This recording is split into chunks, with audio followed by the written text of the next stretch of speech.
En esta ocasión, en Introspectiva, vamos a platicar con Jorge Cervantes sobre la que ha sido denominada la reforma jurídica más importante de las últimas décadas en México.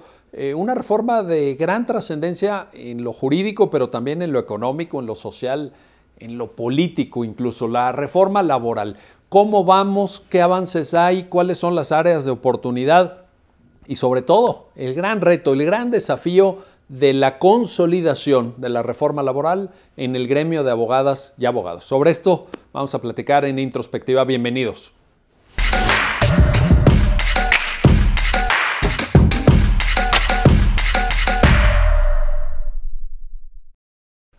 Bienvenidas y bienvenidos a Introspectiva, entre lo justo y lo legal, programa de la Barra Mexicana Colegio de Abogados. En esta ocasión vamos a platicar con Jorge Cervantes sobre, yo me atrevo a decir que es la reforma jurídica más importante del país en las últimas décadas, probablemente la reforma laboral. Jorge Cervantes pues, es un experto laboralista, un abogado muy reconocido que además ha hecho un trabajo de difusión, de pedagogía de los temas laborales y que nos habrá de platicar sobre todos estos cambios. Jorge Cervantes, egresado de la licenciatura en Derecho por la Universidad La Salle, con especialidad en Derecho Laboral por la Universidad Panamericana. Cuenta con un diplomado en Comunicación Social y uno más en Recursos Humanos por la Universidad Iberoamericana. Conciliador laboral certificado por el CONOCER. Con más de 30 años de ejercicio profesional, es un experimentado negociador asesorando en la revisión, legitimación y aprobación de los contratos colectivos de trabajo en litigio en los nuevos juzgados laborales, individuales y colectivos. Capacitador en técnicas de conciliación laboral para directivos de RH e implementación de protocolo en el tratamiento de datos personales laborales. Fue gerente de Relaciones Industriales de Aeroméxico, logrando negociaciones con los 3 sindicatos que operaban en la empresa simultáneamente, incluyendo la quiebra y constitución de la nueva empresa. Colaboró como asesor externo de la SCT, orientando a los negociadores de la dependencia en las relaciones laborales de los 7 sindicatos activos. Asesoró durante 7 años a la empresa líder en la industria salinera con sindicatos de capitanes, oficiales de máquinas de navío, así como personal de tierra. Socio fundador y director general de Cervantes Consultores SC desde 1998, despacho de abogados especializado en materia laboral y de protección de datos personales. Participa activamente en asociaciones profesionales nacionales como la Barra Mexicana Colegio de Abogados AC, por el periodo de 9 años director de la revista La Barra, posteriormente creador de la idea original y conductor del programa de TV Háblame Derecho en el canal judicial de la SCJN, y fue coordinador de la Comisión de Derecho del Trabajo y Seguridad Social, colaborador de Enfoque Primera Emisión en los tiempos de la radio de Óscar Mario Beteta, entre otras. Profesor de la Escuela Libre de Derecho en la Universidad Panamericana en la Maestría Laboral y en la Escuela Federal de Formación Judicial. Conferencista en diversas instituciones públicas y privadas sobre la reforma laboral y en las negociaciones de contratos colectivos de trabajo. Jorge, bienvenido a Introspectiva. Qué gusto recibirte. Miguel, muchas gracias por la invitación. Me siento muy halagado y honrado por estar aquí en el programa. Oye, se da la reforma constitucional primero, 2017, toda esa reforma integral a la Ley Federal del Trabajo, 1 de mayo de 2019, y estamos, dicen algunos, frente a un nuevo derecho mexicano del trabajo, dicen otros, son ajustes, son algún tipo de evolución de la normatividad, pero en realidad no fue tanto el cambio. ¿Sí lo fue, Jorge? Bueno, sí lo fue, y es de gran calado. Pero sí me gustaría tocar un poco los antecedentes, ¿no? Hubo algunos intentos por parte de la administración del presidente Salinas con el Tratado de Libre Comercio, con el ACLAN, que quedaron todos los acuerdos laborales en los acuerdos paralelos, pero en esa época hubo muchas quejas de sindicatos de que no se podían registrar adecuadamente los contratos colectivos de trabajo, los contratos colectivos de trabajo de protección en la OIT. Entonces, las quejas en la OIT. Por lo tanto, desde ahí empezó a surgir parte del movimiento. Luego, con el presidente Zedillo, se dio un elemento muy importante. Hubo unas mesas en las cuales se acuñó la frase "la nueva cultura laboral". Y no se avanzó más pues, por la crisis económica que se vivía, pero fueron ladrillos que se fueron construyendo al paso de los años. Llega el presidente Fox Y en esa época ya se da, hay un libro muy interesante del Senado de la República que contempla, que condensa todas las reformas laborales de ese momento, y ahí ya se contempla la desaparición de las juntas de conciliación y arbitraje, la creación de los nuevos juzgados y el voto libre, directo y secreto para los sindicatos. O sea que ya viene esto desde tiempo atrás. Por lo tanto, y luego la de 2012, ¿no? También. Bueno, sí, viene en la administración del presidente Calderón, en la cual, si bien es cierto, hubo una reforma procesal laboral y de subcontratación, pero aquí lo importante es el libro blanco de la Suprema Corte de Justicia de la Nación. Y ahí tiene dos aspectos fundamentales. Uno, la importancia de los medios alternos de solución de controversia. Buenísimo. El artículo 17 y que le da un peso específico. Y segundo, invita a que se haga un estudio muy profundo sobre la impartición de justicia laboral y cómo se encuentra la misma y tal vez la desaparición de las juntas y la incorporación de los nuevos juzgados al Poder Judicial Federal o local. Viene posteriormente la famosa frase de la justicia cotidiana del presidente Enrique Peña Nieto, y ahí encomienda al CIDE y al Instituto de Investigaciones Jurídicas que hagan el diagnóstico. Y ahí nace el diagnóstico de un paciente de 80 años de edad, con los triglicéridos altos, colesterol alto, obeso, anquilosado, pero todo provocado, ¿por qué? Porque no le dieron el dinero adecuado, no le dieron la atención adecuada y obviamente se fue quedando fuera. ¿Estaban rebasadas las juntas, Jorge? Totalmente rebasadas. Pero a ver, se olvidó, era un tema de dinero, era un tema de recursos humanos, de capacidad de respuesta institucional. ¿Qué pasó ahí? Voy a utilizar, con mucho respeto para la audiencia y para ti, un lenguaje muy, muy coloquial de una de las canciones de Espinoza Paz, cuya letra dice: nunca fui tu prioridad ni tu centro de atención. Híjole. Entonces, verdaderamente... Ya está todo dicho con bueno, lo dijiste muy bien. Lo dijiste muy bien. Gracias a Octavio Paz, digo, a Espinoza Paz. Y entonces, no le dieron los recursos, no había la tecnología de la información, no había capacitación, entonces, pues se fue olvidando. Adicionalmente, nos habíamos quedado ya a la vanguardia y muchos países ya tenían estas modificaciones a la impartición de justicia laboral. Y más adicionalmente, pues ya las presiones del TPP, claro, y luego del TEMEC, y llegó a lo que tú señalas, la reforma constitucional del 17 y luego la del 2019. Y sí, es una reforma totalmente diferente, una reforma de mucha profundidad, y de ahí tomo la misma frase de la administración del presidente Zedillo, en el cual ahora sí es una nueva cultura laboral. ¿Qué destacarías? Por ejemplo, mencionabas hace un rato esta reforma del artículo 17 en materia de medios alternos. A mí me parece que la apuesta de esta nueva cultura laboral y específicamente de los medios de defensa de trabajadores y empleadores tiene mucho que ver con el lugar principalísimo de la conciliación. Sí, ¿coincides con eso? Sí, efectivamente se está centrando a ello, pero con dos propósitos. El primero de ellos es fundamentalmente que encuentren una manera civilizada, simple, sencilla para resolver su conflicto. ¿Y quién mejor que los propios interlocutores de ese conflicto? El empleador y el trabajador. Entonces, sí es positivo. A mí me tocó participar en algunos estados en la capacitación de los conciliadores y también de los futuros operadores, bueno, en aquel entonces futuros operadores jurídicos, y esa es la que se busca. Y el segundo, de una manera colateral, que efectivamente no estén encargados los tribunales, claro, de asuntos menores, por decirlo así. A ver, en esta conciliación, en este diseño de la conciliación que ahora tiene la Ley Federal del Trabajo, ¿estamos ante un nuevo modelo? Porque ahí también he escuchado comentarios de colegas tuyos del gremio laboralistas que dicen, la conciliación ya existía, pues eso eran las juntas, pero a mí me da la impresión, no solamente porque ahora es obligatoria para poder acceder, para abrir la llave de la jurisdicción laboral, me parece que estamos ante otro modelo. ¿Tú qué opinas? Totalmente diferente. Totalmente diferente. ¿Qué pasaba o qué pasa todavía en aquellas juntas que todavía existen? Primero, las juntas estaban rebasadas. Sí, sí. Entonces, ¿qué le preocupaba al funcionario de la junta?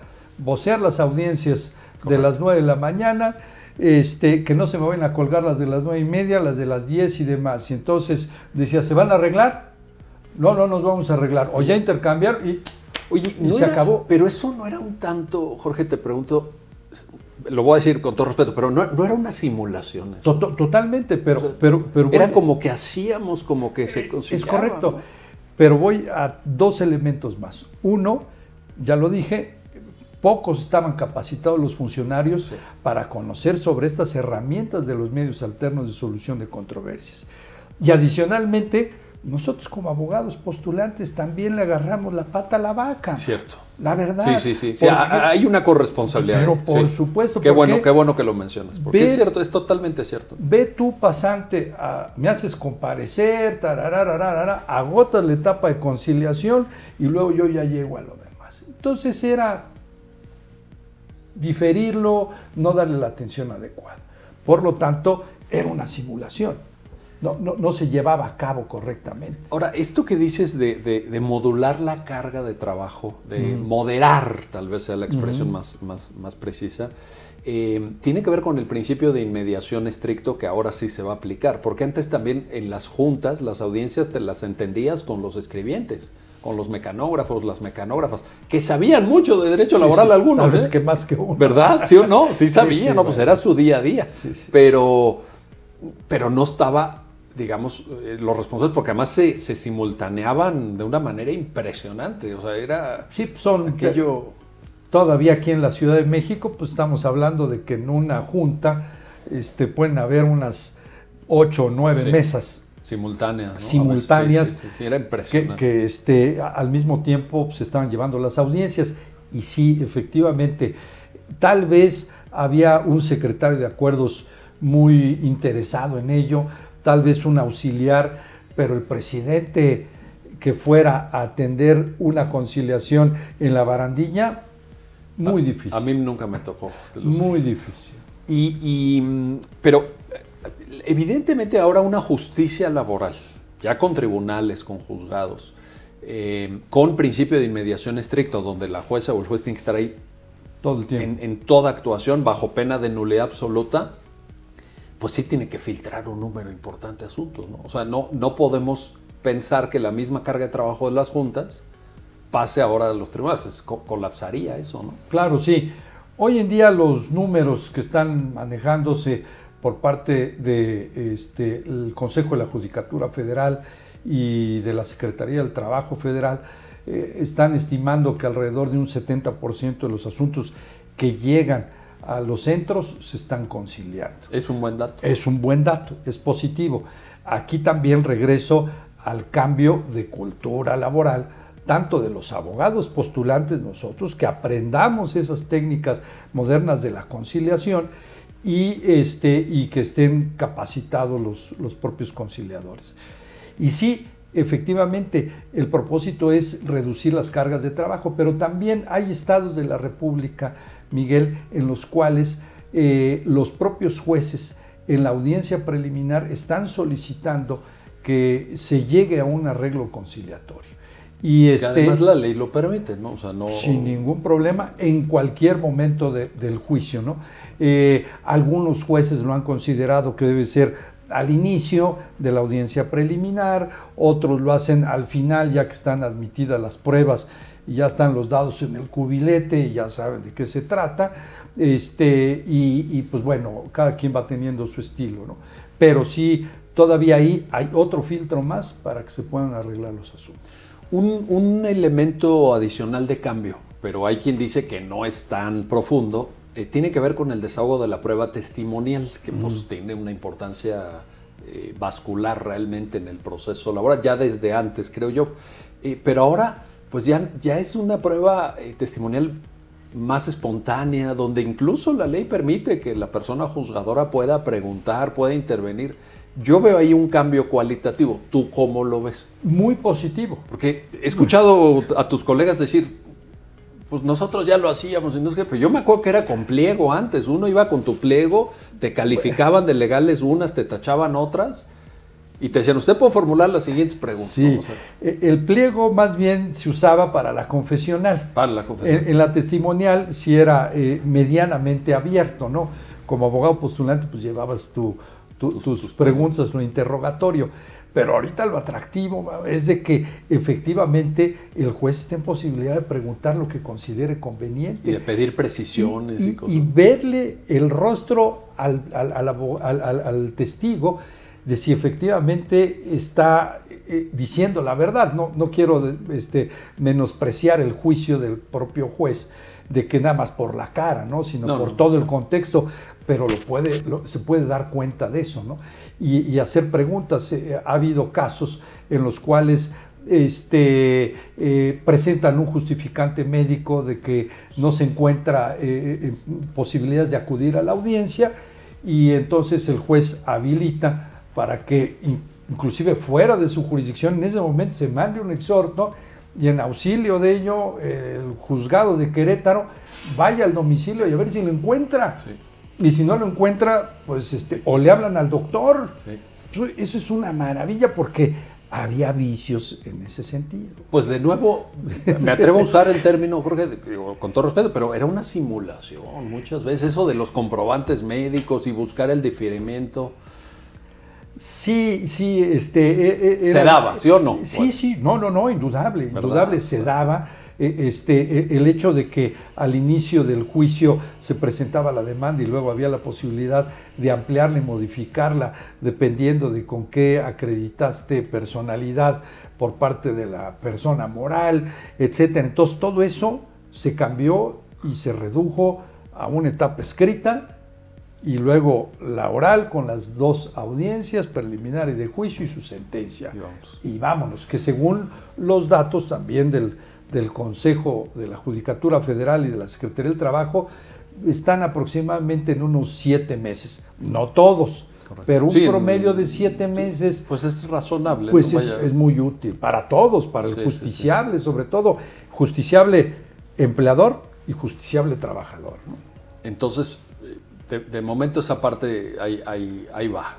Digamos que, porque citaste el dato de la conciliación. Sí. 70% o un poquito arriba. 7 meses para la etapa ya propiamente jurisdiccional, cuando no se pusieron de acuerdo en la conciliatoria, con un juez ya mucho más presente, con esta flexibilidad, de esta anécdota que mencionas, que además es cierto, yo también me lo han contado algunos jueces y algunas jueces federales sobre todo. Entonces, digamos que esa parte ahí va, ¿no? Yo siento que es positivo, que es un cambio positivo. Obviamente hay resistencia al cambio, Miguel. Sí. No todos los abogados laboralistas lo ven con buenos ojos, pero al paso del tiempo creo que lo van a hacer. ¿Qué debería de hacerse con muchísimo respeto para los colegas? Ponernos a estudiar. Ahorita no hay ninguno experto. Que te escuchen, Jorge, porque hay unos que están en el rechazo.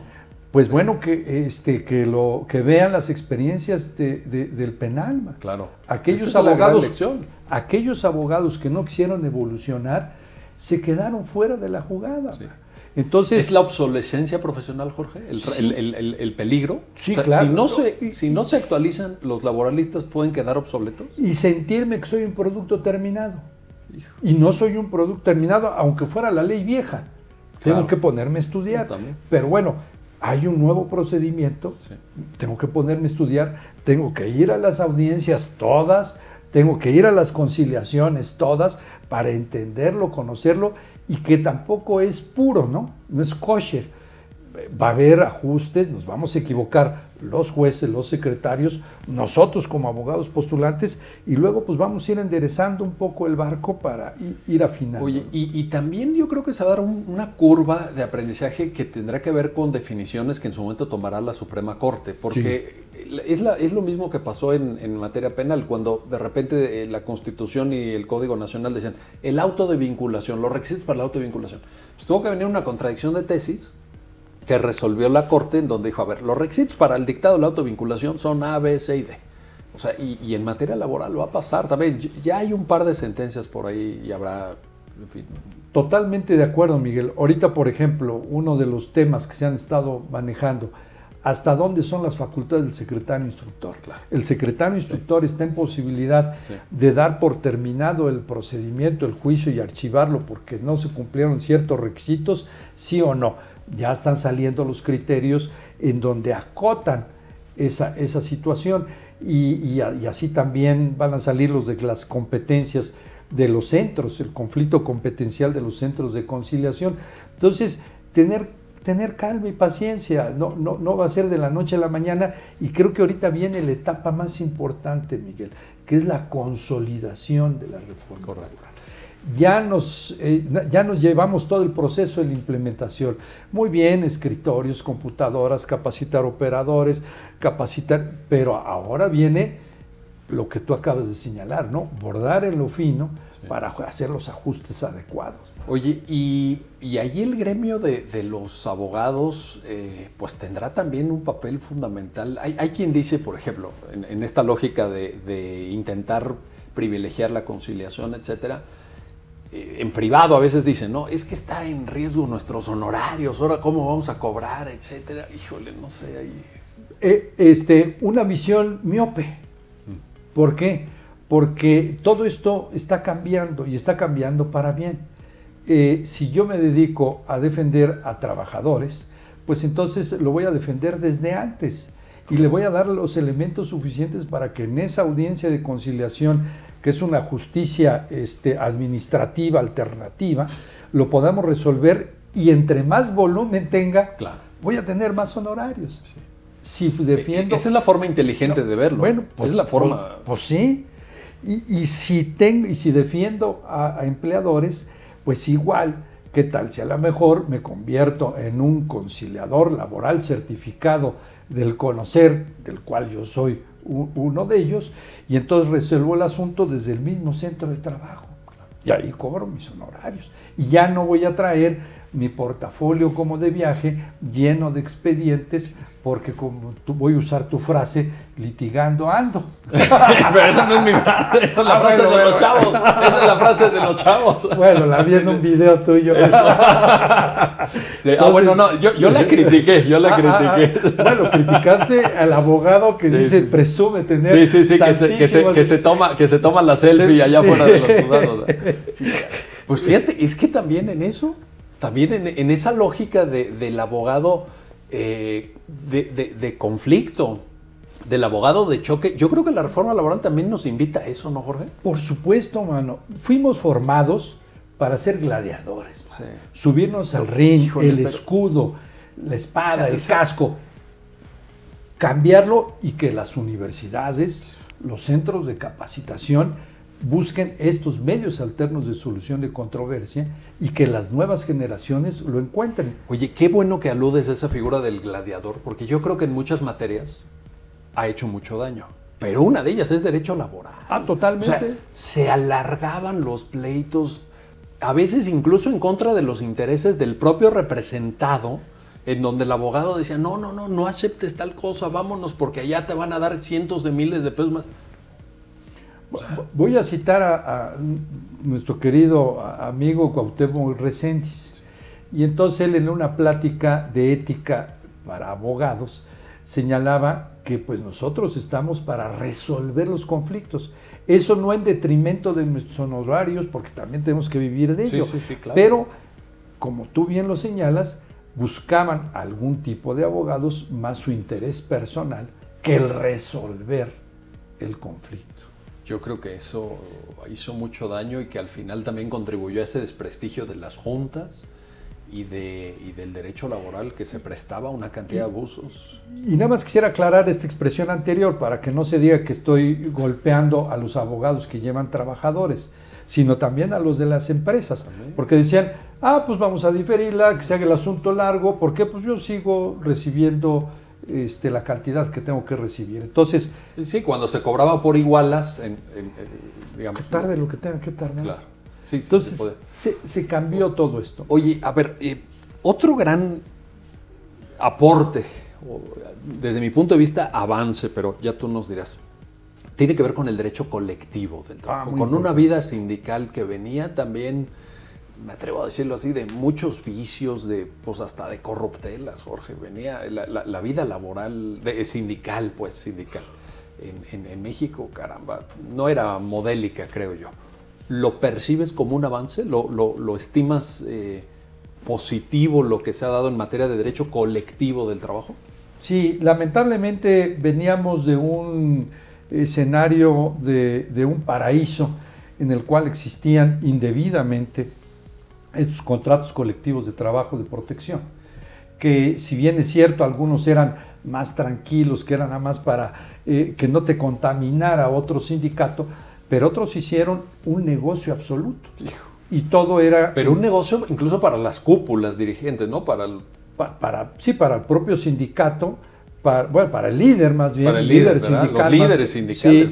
Sí, que también hago la acotación, algunos no muy probos y hay otros son muy decentes, muy educados y muy profesionales, ¿no?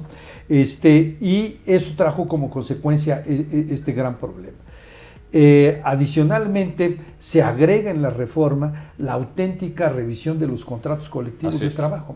Y volvemos a las técnicas de medios alternos de solución de controversia. Aquí aprender todo eso para que cuando yo tenga la negociación con el sindicato, la podamos llevar a feliz término. Y luego pues ya se agregaron otros elementos más, que es el análisis, el pedir la opinión a los trabajadores respecto de esos contratos colectivos de trabajo ya revisados. Ahí sí creo que está causando un poquito de conflicto, en razón de que si yo ya me senté con el sindicato llegó a su máximo, yo empleador llegué al máximo y fuimos sinceros y francos en ello y pusimos todas las cartas sobre la mesa, luego lo tengo que consultar con la base y ahí puede haber otros escenarios que ya no están tan al alcance. Y que complican y hacen, pero de una u otra manera es no dejar todo el poder a las dirigencias que a veces negociaban un poco de espalda a los propios trabajadores en beneficio incluso propio, por abajo de la mesa les daban también beneficios, etcétera. Sí, estoy de acuerdo. Aquí lo que han hecho estos sindicatos profesionales y estos líderes muy técnicos, que hacen todo su trabajo previo a la revisión, realizan toda la sensibilización con la base trabajadora y cuando ya lo llevan a consulta, pues es muy coincidente a lo que ya habían aprobado previamente. Jorge, si pudieras dirigir un mensaje desde tu experiencia, desde todo lo que te ha tocado vivir y protagonizar también, porque tú has sido un protagonista de estos cambios, a un joven estudiante, una joven estudiante de Derecho que estuviera pensando, vislumbrando como el derecho laboral para su futuro, ¿qué le dirías? Bueno, yo le diría que es una gran oportunidad que tiene para poderse preparar, para encontrar un nuevo mundo laboral, que son las condiciones óptimas como un estudiante para eso, que las universidades tienen que cambiar sus tiras de materias y que también los abogados viejos necesitamos prepararnos y tenemos que cambiar nuestra conciencia para una auténtica y nueva cultura laboral. Oye, pero abogados viejos, ¿a quién te refieres? Porque no. Yo. En el ejercicio de la abogacía siempre somos jóvenes. Siempre. Oye, y la última, ya no, tenemos que despedirnos, Jorge, pero ¿eres optimista con respecto a la reforma? Y te lo voy a preguntar te lo pregunto mejor dicho, porque en materia penal como que se atoró bastante. El resultado ya más de una década después de la gran reforma penal, creo que no era o no es el esperado que en su momento se tuvo. En materia laboral, ¿eres optimista, Jorge? Sí, soy optimista, a lo mejor estoy un poco nublado porque estoy enamorado de ella por haber participado tanto en el proceso, pero también quiero ser consciente y con los pies en la tierra de que sí se va a lograr. Pero se va a lograr siempre y cuando exista la voluntad de los abogados postulantes, la capacitación adecuada, que lo estás viendo, de los operadores jurídicos y un elemento fundamental, el presupuesto. Sí. Tiene que haber presupuesto suficiente. Pero es que ahora estamos en la época de la austeridad, dice. Pues es labor, otra vez regreso, a nosotros como abogados postulantes, como colegios profesionales, de ir a requerirle a las autoridades competentes, Cámara de Diputados, cámaras locales, de que den el presupuesto para que esto se solucione. Oye, pero es una inversión. Al final del día, esto da seguridad jurídica a quienes traen dinero a invertir a México, a crear empleos. Tiene que ver con la dignidad de la clase trabajadora también. Y paz laboral. Paz laboral, lo que vale para eso, para el país. Y para la propia persona, estando bien el trabajador, está bien la empresa y le va bien a México. La familia. Ojalá que te escuche. Sea. Jorge Cervantes, gracias. Muchísimas gracias a ti. Y gracias a usted que hace posible Introspectiva entre lo justo y lo legal, programa de la Barra Mexicana, Colegio de Abogados. Hasta pronto. Bueno, pues ya lo han escuchado, ya lo han visto. Una gran reforma, una gran oportunidad para repensar el derecho mexicano del trabajo, pero no exenta de riesgos, no exenta de áreas de oportunidad y de la consabida curva de aprendizaje. Va a ser indispensable en la etapa de la consolidación de la reforma laboral el trabajo, el compromiso y el rigor con el que podamos desempeñarnos abogadas y abogados. Ese es el desafío y en eso estamos todos llamados a aportar. Gracias y nos vemos pronto para un nuevo episodio de Introspectiva entre lo justo y lo legal, programa de la Barra Mexicana, Colegio de Abogados.